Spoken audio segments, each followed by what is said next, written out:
Alright everybody, what is going on? Hope you guys and gals are doing fantastic. Didn't actually think I would have to make a video like this on this channel ever, but you might notice that this video on my A7 IV here is not as crispy or as bokeh-fied behind me as you're probably used to, and that is because for right now I am back to shooting on my camera's kit lens, the 28-70 f3.5 to f5.6 or whatever I think it is. You know, just a basic kit lens that came with this camera whenever I bought it, I guess whenever it came out, so like 4 years ago or so now. Little warning to you guys and gals, if you use any third-party lenses, like I do for example, really make sure that you read the, you know, instructions or any kind of release notes or whatever that might be for your respective lenses, because Sony's newest firmware for the A7 IV very well could make your third-party lens not compatible with your camera's body. Now, the current firmware I'm running is the newest one they just put out a little while ago. It is version 6.02, but I actually noticed this issue on the one previous, so I guess that might have been 6.01, just going off the number system here, right? The issue I was having was my tried and true everyday lens. This is a Samyang 24 1.8.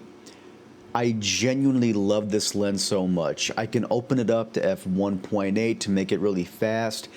Incredible low light performance, but now for whatever reason, this lens, hi Bear, this lens on my A7 IV will do nothing but back focus in video mode.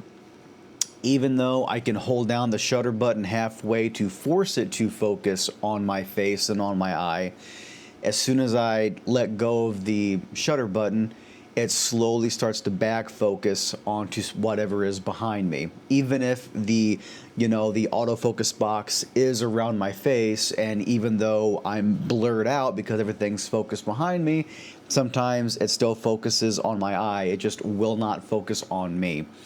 I have thought about just getting that the Samyang, you know, lens dock to where you could update the firmware of your lenses that way, but from what I saw online, the last firmware they put out for this lens in particular was back from like 2022, 2023, so I highly doubt a firmware from that long ago is going to have any kind of positive effect on the lens in 2026 with this new firmware. So what I went ahead and did was I bought a Tamron lens. I bought a Tamron 24 2.8.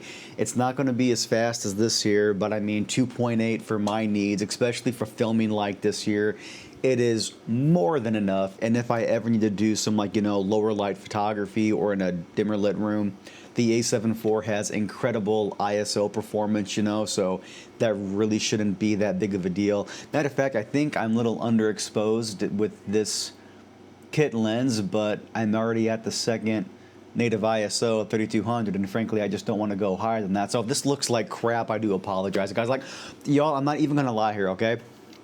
I had to actually, okay, I didn't have to, but I reset this camera back to factory settings, so like all of my custom settings are gone, all of my button configurations, they're all gone. And to be brutally honest, y'all, I forgot how to do half of that because I made all of these settings 3-4 years ago whenever I first got the camera. So even though I've been using this camera for half a decade now, it's like I have to learn how to use it all over again, which does suck because I have presets on this thing for a reason. Just run and gun, boom, boom, boom, that's it. Now, I will say though that the lens still worked as intended just fine in photo mode, but a vast majority of what I do is this right here, video, and if it's not going to work in video mode, it's just going to be a paperweight. But the way I see it though, I'm going to sell it for like $100 because the lens itself, the lens itself is still good. It works. It just doesn't work on my camera in particular. So I'm gonna list it on Facebook Marketplace for like $100. People are gonna get a $300 lens for $100, but I'm gonna just say, hey, bring your camera with you to try it on to make sure it does work, because then again, folks, this lens itself could just be bad and the firmware just so happened to exacerbate that. But again, it only started to fail me whenever I updated my A7 IV here to the latest firmware and the one right before that. So just a little warning for you guys and gals. I've seen some forum posts on Reddit, or some threads on Reddit, I should say, that a lot of people aren't having the issue, but a ton of people are having this issue. So if you're on older firmware on your A7 IV and all of your lenses work and you don't necessarily need the extra functionality that the newer firmware might give you, if it ain't broke, don't fix it, don't upgrade, you have no reason to, and just keep everything working. So yeah, y'all, just a little warning, just a quick little video to let y'all know what's going on. And man, the guys, like this, y'all, this was like my go-to, like, guys, this lens never left this camera body. Like, that is how much I loved this damn lens. Like, just so I'm gonna go and cry now, and I will catch you guys and gals next time. Okay, y'all, take care.